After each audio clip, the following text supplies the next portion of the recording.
Good morning, everybody. Schuyler Callihan here on Between Eers, and I'm joined with Christopher Hall today. Look, we can't get enough portal talk at this point. We've hit just about every angle of this thing, but I did want to go over some of the transfer portal needs, maybe some names to watch for, get Chris's thoughts on this. I already gave my thoughts a little bit earlier this week in an article that's up on Mountaineers Now, which you can check out. But I wanted to speak on it a little bit more, so I can go a little bit more in depth because I feel like I can do that a little easier, and can kind of convey that message a little easier through talking. So, Chris, I gave my thoughts. I'll let you open up first. There's what, 6 or 7 guys that West Virginia's lost in the portal so far, two of which hit the portal yesterday, and Andrew Wilson Lamp and Hershey McLaurin. So, 4 receivers in there as well, but you got 4 receivers, 3 defensive backs, and a whole ton of offers going out to defensive backs, which really shouldn't surprise anybody. No, it's their biggest need. I think even the guys that entered the portal, without them entering the portal, still the biggest need by far. You're losing Beanie. That was a great pickup in the last off season, and they're going to have to try to find some magic in the portal this year. They're going to have to get a slew of players at safety and corner, and that's to me the biggest need. And then you drop from there to linebacker. Um, they're still going to be really young at linebacker and really thin unless they get some veteran presence in there. So Ben, yeah, he's going to be a veteran. He got thrown in there this year as a freshman, but he's still only going to be a sophomore. He's got a lot of growing to do as far as the mental part of it. I'm sure he'll have a great offseason and he'll make big strides. But after Ben, you don't really have too much going on in that room. So when you lose Lee Kova as well, it's going to be a big offseason really for the defensive side of the ball. All 3 phases, you're really trying to build that defense that's just taken a hit the prior 2 off seasons. When you start looking at the list of names that left the program because they, let's be honest, they didn't utilize the NIL prior to last off season. So I mean, we can go down the names: Daryl Board Jr., Drayshawn Miller, Key Messidor, Ty Key. I know gets brought up a lot. Not sure. That was kind of If it, like pre-portal-ish almost. Yeah, yeah, maybe right when it started. yeah. So I don't know if you pull him away from Georgia, but if you have the NIL, you can probably throw, well, they overlooked you the first time around. So having that, you're able maybe to talk some kids into staying that maybe would have left. But yeah, I mean, that defense was definitely decimated by the portal, and they're still trying to catch up.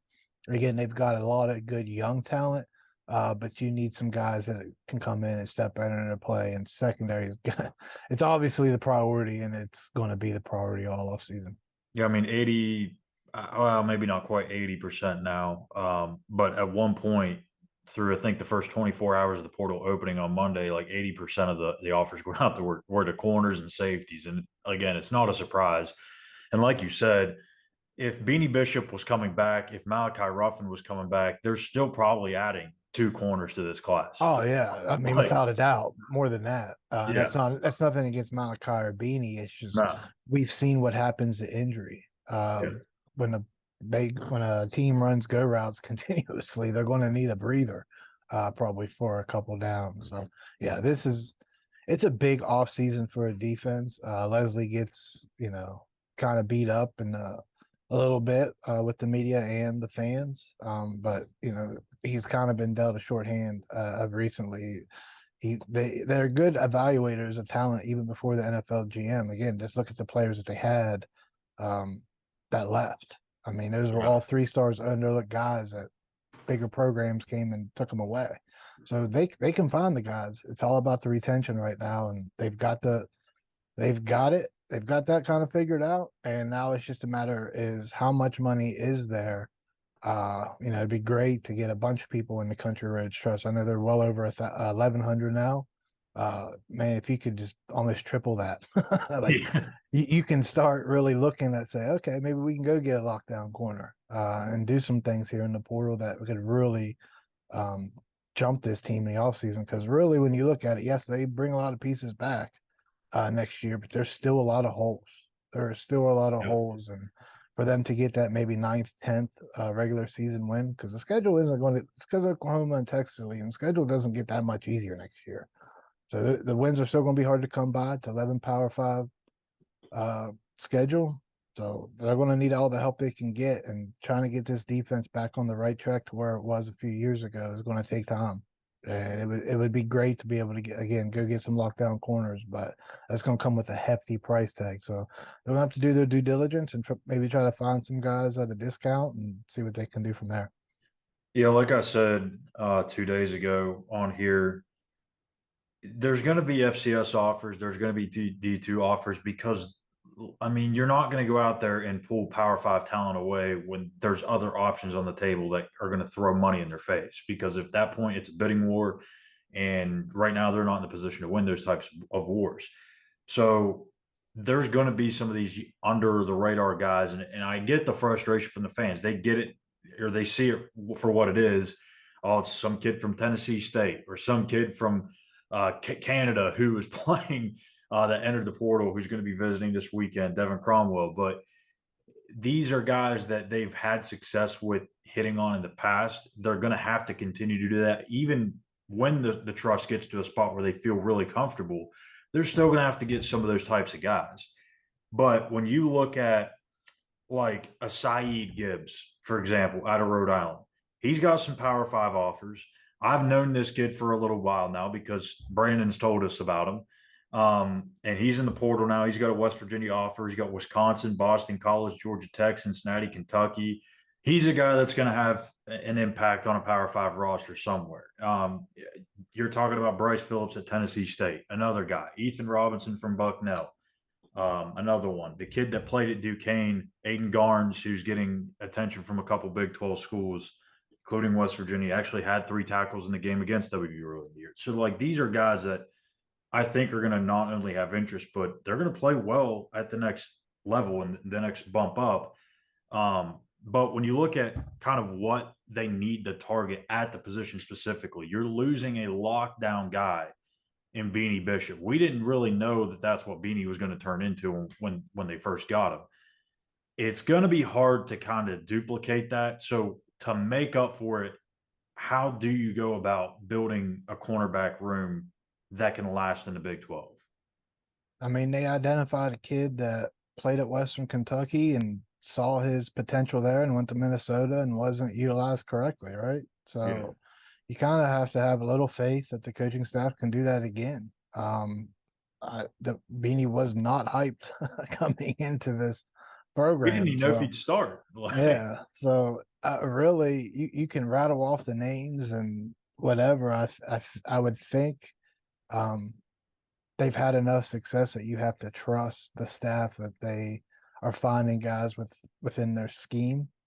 So I think that's just kind of where you have to be. Just have a little faith, and that they're identifying the right guys, and that they're going to be able to bring them in. I don't really worry too much about if they're from FCS or wherever. They've done a good enough job. Like I said, you go back to Keem Estor. No one was recruiting that kid heavily. The way West no one recruited Jaheim White either. Right. So these Garrett Green was a work in progress coming out of high school, and he's made great strides. So they're developing guys. We just haven't got to see a full body of work because how the portal hit right in the middle of COVID and everything that kind of went on there. We just haven't got to see a full body of work. This is the first time this staff is having a consecutive off season where they're going to have the potential of building the program. So they hit some home runs last year. They missed on some guys. They're never going to bat 1,000. You just hope that they hit more than they miss, and so far they've done that. Yeah, I mean, for example, the kid that West Virginia just offered yesterday, Jamad McCoy out of Oregon State. When I went back and looked at his high school offer list, it was like night and freaking day compared to what he's getting right now out of the portal. Mind you, this is a kid that's only played 1 year of college football at Oregon State. He had offers. His only Power Five offer or Power Four offer, whatever you want to call it, was Oregon State. And then he had a couple of like G5 schools and then a bunch of FCS. A year later, he's getting nothing but big time names like Auburn and Oregon and Washington. Like, I mean, this is what we're talking about when you kind of look at these kids that are overlooked all the time. So it's going to happen. And I like, I'm with you. I think you got to trust that this is a staff that kind of knows how to do this. They know the inner workings of these kids. They know which kind of guys that fit their scheme the best, and I think you just got to relax with it. But enough talks about the corners. We did mention the linebacker a little bit. Look, you lose Lee Koba. I don't think they really need to get a Mike. Maybe more of an athletic outside linebacker that can get sideline to sideline because I mean, Josiah Trotter's a Mike, Ben Cutter's a Mike. I mean, they all those guys that are coming back. Trey Lathan's technically played Mike, and they're gonna go and play other positions too, play cross positions or get cross trained, but probably more of an outside linebacker that's athletic, wouldn't you think? Yeah, you probably still want a veteran Mike in there as well because those other guys are athletic. You could probably just use Ben more as a middle linebacker and use those other guys on the Use Trey as outside. a But weak side, or yeah, so I mean, really, yeah, I mean, they're going to mix and match, and I think kind of in today's game, you need to cross train. Some guys are going to be better in coverage, and some guys are going to fit the run better.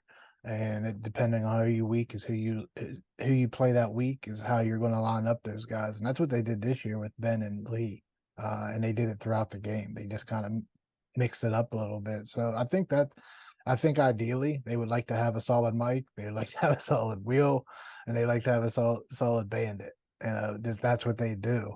And then you can have your third down specialty guys in there, like a down yeah, package linebacker. So that's definitely a work in progress. I think again that's another area that you're going to have to get multiple guys. You're not going to hit on every one, but I think really you want a veteran middle linebacker that's going to be able to communicate to the secondary. And that's really a big key piece to that defense. You got to relay back and forth, and we're kind of we I know we touched on the secondary, but safety is a big position as that as well. So getting a veteran guy that will understand, come in, understand this game quickly, and be a leader within that defense. They hit with Koba a couple years ago. Obviously, he came out of Syracuse. I think you got to kind of find a situation like that. It's tough ass to find a Lee Koba, but they're yeah, out there. Again, it's just the price tags get kind of hefty after a while, and you're probably going to have to find that guy that maybe getting a low overlooked may have some other really good offers, but maybe they can't afford the price tag because they've hit. It's like free agency, right? They don't yeah. have a cap, but there is a That's cap. the problem. There is a cap essentially, right? You can only raise so much money. Exactly. So yeah, they are working with a cap. So who they can get and the price tags, I mean, that's just another part of managing it. It's pretty much why they brought that guy in from the NFL, that NFL scout, right? Yep. That's how you Drew manage a Fabian. roster. So that's how you manage a roster. So yeah, I think you have to get a veteran linebacker in there without a doubt. And I think it wouldn't hurt to get two. If you can get a weak side linebacker, because again, you saw the toll that the defense took this year injury wise. If you can get some of those guys less snaps, a little fresher, and not that they haven't finished strong the last two seasons in You're not playing November, those but guys on special teams either, as when much. it comes to October after that, I mean, they played 5 games in the month of September. They were really banged up come October, and the losses kind of followed after that. So having depth obviously is key. We talked about it since joining the Big 12, but they definitely need to find some veteran linebackers, I believe, as well. I mean, really just the whole defense. They're going to have to fill in some slots there, and the linebacker I think is one of the biggest ones. Yeah, and really from a leadership standpoint too, because you mentioned the inexperience. Like, I think it really benefited Ben Cutter to have Lee Koba to work next to him when Trey Lathan went down. Because if he goes out there and he's working, and again, no offense to anybody that we name here, but like if he's just working with Caden Bizer, who's a walk on guy that's a young player himself, that's a tough position for both those guys to be in. But when Right. you have a late Lee Koba who's been around the games, played a ton of college football, he's a leader. I think that provides a sense of comfort, and I think you need that. I don't know that you need a guy like Koba production wise. It would be nice, but I don't think it's necessary. I think you just need a Lee Koba voice. You need an alpha in that room even if it's a guy that comes in for a year, whether it's a grad transfer, just a guy has 1 year remaining of eligibility, let him come in, kind of own that room for a year because these are pups we're talking about. I mean, they still got their trainers on, so like they need another year before they can kind of take that leadership role themselves. Ben Cutter didn't really get significant playing time until Trey Lathan went down.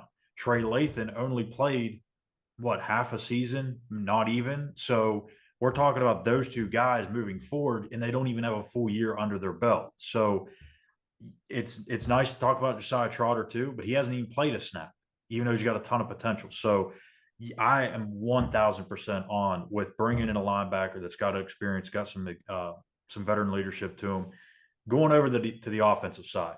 I think it's Neil hit this right on the head in his press conference the other day. They've got to be careful with what they do because you don't want to bring in too much talent at one position, um, mainly because you don't want to essentially piss off the guys on your roster already, right? Like you gave those opportunities to Traylon Ray, Rodney Gallagher, receiver, Hudson Clement, even, and then obviously the running back room is loaded, but there might be some departures here and there. So you got to kind of strategically figure this out, and that's up to Neil to kind of to read the room essentially on some of these guys.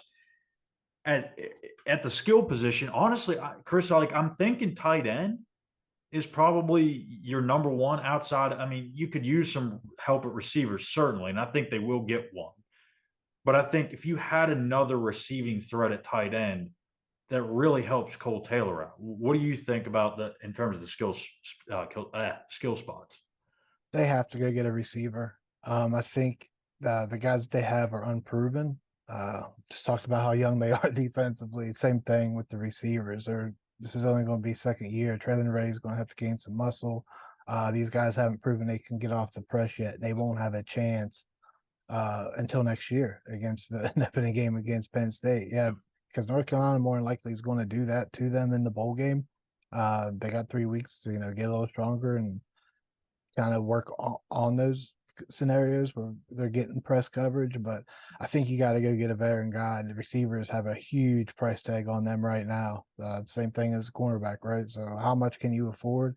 Is it that big of a need? Can you find a guy that can that can beat press coverage? Because that's important. If you're trying to Yeah. run the ball, you got to get those guys back, and you got to get someone down the sideline. Um, The that re- the reason I'm laughing is because I'm starting to get this thought in my head. Like, I'm a Pirates fan, and the Pirates have done hardly anything this offseason. Shocker, right? But it seems like they kind of wait until the market it hits the right spot for them to get involved. I hate to make that comparison, but if you're West Virginia, like it probably isn't a bad idea to let these other schools outbid themselves to where they don't have as much money to go to anymore. Number one, and number two, there might be some guys out there that their price tag starts to drop and drop and drop the longer they stay in the portal. So I mean, do you think there's a timing to this too? Because like if you're looking for a receiver, like they're going to add one. Is it something they have to have now before they get the spring ball? Or is it something they can add in the summer? I think it just, I mean, you kind of hit it there. It just really depends. If you can get a kid now, If the uh, price is right. right, like you're not gonna go spend 3 million. There's no way they have that kind of money. So they're not getting Um, Marvin Harrison Jr.'s. We can just yeah, roll that so out. I don't, it's really it's you're just gonna have to kind of wait to see the market. But I think depending on the veteran, um, all the routes are the same. They don't really change from program to program. Yeah. It's all about finding chemistry with Garrett. Um, but a good receiver, it should be fine. You're going to get open. So I don't think that's something. I think ideally, I think they like to bring a veteran receiver to help those younger guys, especially during spring ball. But I really don't think that's a need like you will You can get that defensively. I late. think defensively, yeah, you need to try to get the linebacker in there and the corners in there because so much of that is communication. And yes, you need timing with the receiver and the quarterback. But again, if you have a good veteran receiver, he's going to get open. Still going to be the same thing. It's just about speed. If you know where he's going to be, just put the ball there and he'll go get it. That's kind of what they needed as the receiver. They haven't had a guy that you can just throw to a spot and he's going to get there and be open. Uh, again, especially in press coverage. So you'd like to get a big guy, obviously that can go up and get the ball, but I think no matter what position that they're in, that you know they're going to be open, whether it's a slot guy or a guy that lines up on the outside, you just go get them because you need someone that's going to be reliable and consistent week in, week out. That's going to bring in 5, 6 receptions and up to 100 yards a game because that's really what you're going to need. Now, Traylon Ray could do that next year. Hudson Clement could do that next year, and Rodney Gallagher can do that next year. But we don't know what we don't know, and you're always an injury away from all of a sudden being really thin at that position. Yeah. So And you this can't add guy, after the season starts. Josh Schuyler knows. consistency matters in this game. The good teams play really at a high level week in, week out, and you haven't had that receiver at West Virginia yet. You had a group of receivers prior to this year that just never that just never flourished. They just never found that consistency. Of course, there was a lot of pieces that went into that with the offensive line and the quarterback play, but I've gone on about it so much. There was a lot involved in the struggles the previous 2 seasons. So really, if you can just find some consistent with the receiver, I think you're happy with that. And of course, they have to mesh with everybody else and be a leader in that room, especially if it's a veteran. To show Traylon Ray, to me, it's about getting off press coverage. So if you can find a guy that understands that and kind of show them just little things on the field, that's nothing against Bilal Marshall either. That's just hearing it from somebody else and showing them little things can do wonders for a young group. So yeah, I mean, really, if you can go get 2 veterans, I think it would help because really at the end of the day, you're probably going to lose some running backs, and that's not an area that you need anyway. But there's so many guys right now that you look at on paper. Yeah, we need to get them the ball, but at the same time, can they do it week in, week out? And that's kind of what you're hoping for week one, Penn State. I think you need to find just a little bit more, again, consistency in that room. Yeah, I mean, I think you're right there with you need a more physical, mature body at receiver. You need a Devin Carter-esque type body, maybe preferably a little bit more productive earlier on in the season and more consistently. Yeah, and he was someone that struggled to get off press coverage. That's Yeah. why they moved him in slot. So again, you got to find somebody that can show. And of course, it's probably more likely with the guys that are out there that's going to come with a big price tag. So they may have to find a diamond in the rough, maybe someone that's a little undersized that can get up the field. Yeah, you got to put your priorities in order because unlike the NFL, it's really not fair. You're battling up against schools with deeper pockets. In the NFL, you all have the same salary cap, and you've got to prioritize how much money you want to spend. I mean, in a way, it's similar in terms of where you want to allocate your money to. You don't want to pay a safety in the NFL. You don't want to give them this large contract because safeties just don't last in the NFL. Same thing with running backs. But you got to be smart with where you put it. You don't want to go and put say $500,000 in a receiver, and then your corner room still sucks, or not still sucks, but in terms of the depth, you don't have bodies there. So you got to be smart with that. 2 areas, I mean, they will not add at all is quarterback and running back, unless the dam just breaks and everybody and their brother hits the portal. They are not adding a quarterback. They are not adding a running back. They have a surplus of running backs. And like you mentioned, one of them is probably leaving, maybe two. My And guess is 2. my guess is two as You've well. already got 2, We we and then you've know, got youngins coming. yes, we have a hunch. Let's just say we have a hunch that there's one leaving for sure, and there's going to be two potentially. They have Dior Hubbard, who's coming in. He's already committed. They just stopped by and visited Trayvon Dunbar, who's a part of the 2024 class. He's uncommitted right now, but they're making a push for him. So if they can get commitments from CJ Donaldson and Jakeem White to return, it's really only one more guy you need there. DJ Oliver's already back there, And so. DJ Oliver's back there. He's got some experience, albeit not much. And the only reason he doesn't have experience is they wanted to redshirt him. So I mean, Yeah, he's going to be he's a ready. load. So that they've got plenty of Horses uh in the stable for sure. yeah, a running back. So which is a good thing, and that's what you want to get with the receivers. And they're slowly, they just had to replace a bunch because of graduation, and obviously they found some guys, and they'll slowly build that up. And I don't really worry too much offensively as much defensively. Yeah. Lastly, is the offensive line. Zach Frazier is going to be a tough spot to fill. I know some people are out there saying, "Oh, go get this guy from Notre Dame, or go get this guy and that guy to come in at center." Just that again, that's not where the focus is going to be. You have to focus on getting the best 2 to 3 corners that you can possibly get, the best one or two safeties that you can get, linebackers, receivers. There's other areas of this roster that they have to address first. In my opinion, I know you're losing an All American, but center is way down the chart for me because I think there are guys on this roster that have experience that can slide in and play that spot, be it Brandon Yates or Jaquay Hubbard, maybe. There's guys that they're grooming there at the position too, like Sully Weedman, Landon Livingston. So they've got guys there.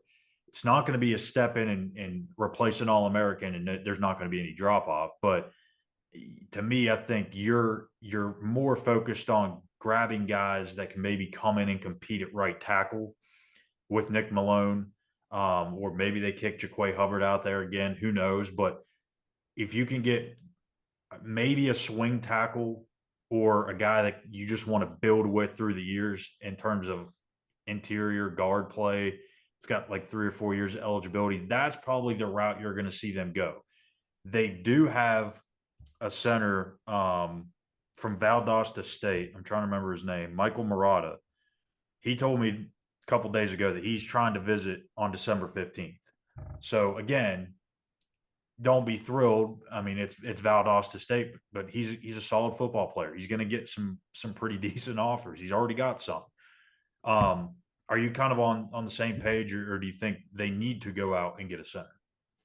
Yeah, I think you're just really looking at right tackle, and maybe adding a piece along the interior, someone that can play guard and maybe center duties as well. Like I said, they have Solly Weedman. He's still young, still in development, and you kind of probably waiting to see how they come out of winter workouts and going into spring. But See where Yates is, Johnny Williams is at too. yeah, Johnny Williams will definitely be in the mix. I don't know if they're going to uh, really how they're going to handle him fully, but he's definitely going to probably be playing within the two deep next season. So, yeah, they're probably just more looking to add more depth.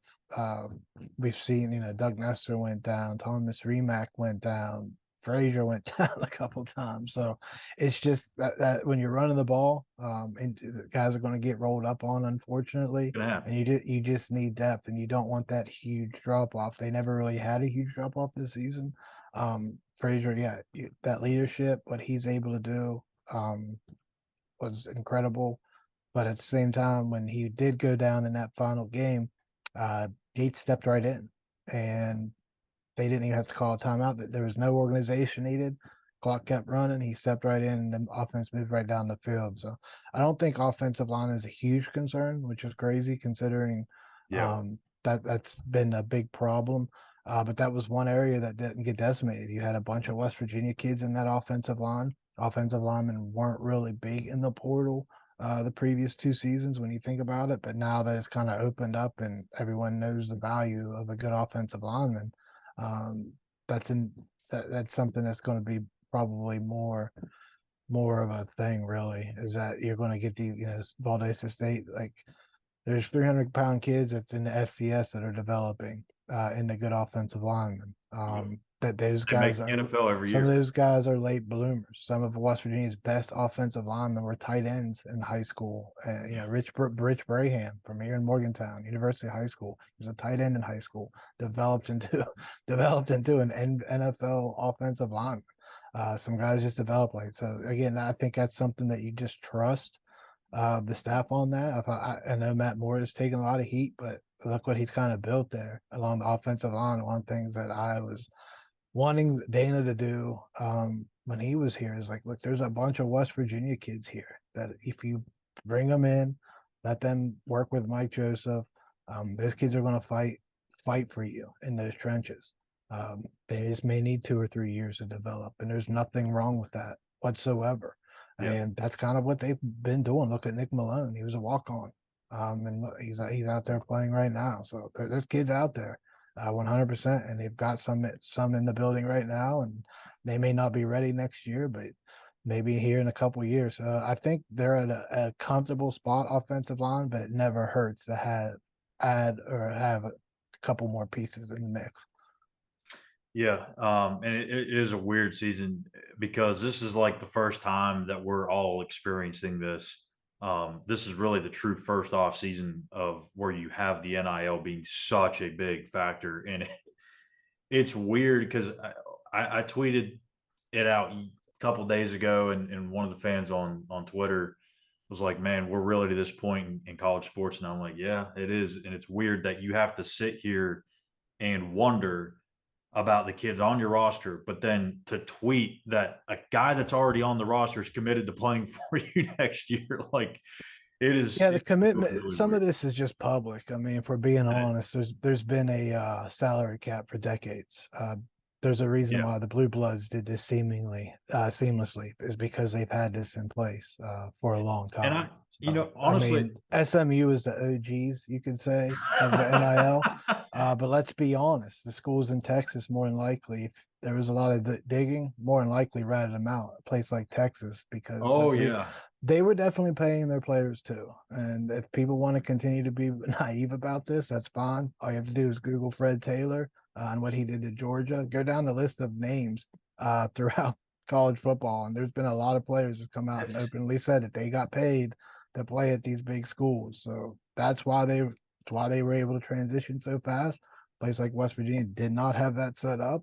So I mean, former AD didn't really understand how to utilize it. So now they've got resources in place and they understand how to kind of navigate it now. And it's not that much different. It's just to me, the NIL gave places like West Virginia a fair shot to retain their kids.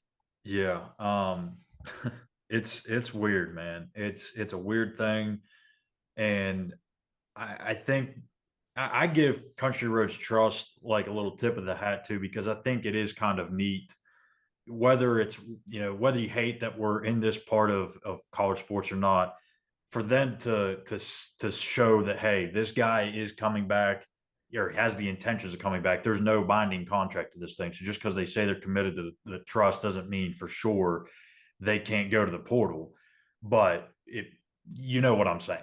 So I think it shows you don't have to worry about a certain guy as much maybe as some of the guys that they haven't either said anything about or whatever the case may be. But I think too, like we're not going back, right? Like No, once you open this dam, there's no going back to the college football or college sports of old. This is the way it's going to be from here on out. So if you don't like it, sorry, you're going to yeah, have to adapt to it. and the thing is, like I said, this has been going on for decades. It's just now out in the open. And now everyone's And doing it. Where I before, understand, you like that whole whatever amateurism. It's never been amateurism. So you no, might as well get that out. And I see a lot of people that say, I would play for West Virginia for free. And that's eh, great. You had zero D1 offers. And if you make up a yeah, squad of kids that have zero D1 offers that'll play for free, you're going to find yourself on the losing end of a lot of games. So this probably is the will finish real 14th. this is the reality you're living in, and it's going to take a group effort from fans. $10, $20 a month with Country Roads Trust goes a long way. They're building it, and it doesn't matter how little, but if you get a group effort in a place like West Virginia, there's 1.8 million, as they say, right? Yep, To get half that donating, West Virginia is going to be able to do some things because there's always big donors as well that's going to add to that. So the little amount adds up with a collective effort. That's why it's called a collective. Everybody kind of join in. Makes a crazy. Hey, it'll make a great Christmas gift. Put the yep, family members' email in there, and they can go to all the Country Road Trust events, and they can even up it themselves if they want to. exactly. And like I pointed out yesterday, if you are somebody that is going to have a very stern opinion on what Neil Brown and this staff does in the future, and you have a stern opinion on the product that they are putting out there, it's almost like voting, right? If you don't vote, yet you cry and complain and moan about it, then I don't know what to tell you. Like, you I have a think if say you in it. vote, you can still cry, man. Well, I mean, yeah, I mean, we're all still going to do that. I mean, it's just the world we live in now. You But vote or not, you can still cry and yeah, complain. but you have more of a valid, I guess, case to do that. And I think with the era that we're in now, fans for the first time ever can actually play a part in helping your team piece together their roster. And you're not going to handpick them, but you're giving them the tools that they need to go out and get some of these guys. And look, man, like I said, the progress that the trust has made with the membership over the last week or so has been phenomenal. But it's still nowhere near where it needs to be for as big and as passionate as this fan base is. And I think a part of that is partially on the trust because they weren't really forcing this onto people, or they weren't giving the best advertisement for it, I don't think, for the longest time. A lot of people are just now finding out about it. That's a problem. So they got to fix that stuff. And I think they are. They're taking the right steps. Ever since Ron Baker's been here, I think they've made a ton of progress, and they're going to be just fine. So I think that's it. Chris, you got any final thoughts on this, or are you ready to roll? No, I think we're good. Now we just need the NCAA to get off their keister and actually Free Raekwon. do something productive and free Raekwon battle. I Yeah. don't know, man. We probably need to do an episode just on the NCAA because I've got Yeah. some ideas on what these ADs and conference commissioners can do, and maybe start an ACAA and vote in a ACAA commissioner and start doing things the right way, because the NCAA has done things the wrong way for a very long time. I agree. Let's do that. Let's do that next week. We'll get you back on, and we'll talk some of that stuff. Maybe some. I want to get your thoughts too on the revenue sharing, because I think we can kind of integrate that into that episode too. Because I think there's already a model out dollars. there. It's the NFL model. That's what I'm saying. Get the D1 commissioners together. Yeah, there's a lot of dollars. Vote in a commissioner, and you start having a player union, and you start doing things the right way, and then you stop all this nonsense. You can actually have rules in place and actually follow those rules that are in place. You want to model the NFL, that's the way you got not just pick and choose what you want to do, what rules you want to follow that week. So yeah, they've got to do something soon. Yeah, a lot of dollars tied up into that. They can definitely make a lot of money. And I think really that was probably what it was intended for, but no one else seemed to be on the same page. So we'll talk about that next week. That's going to be the final episode of Between the Ears this week. We're going to do one Monday through Friday in the off season if we can. There may be one or two we skip out on just because we're tired and need a break, but no days off. Mainly, I just don't want to hear Schuyler talk anymore. I mean, I wouldn't either. To be honest with you, a big round of applause for everyone that stuck around to the very end of this thing, right? I mean, if you made it past the first 5 minutes, congratulations. You get a But we thank you guys for watching. For those that do stick around to the end of this, we appreciate it. Hit that subscribe button on YouTube at Mountaineers Now. Follow us on Twitter at the same handle. And we'll be back for the post-game show tomorrow night. West Virginia and Drexel will recap that action, and that'll be the rest you see of us until Monday. So thank you guys for watching, and we'll see you tomorrow night for the post-game. Take care.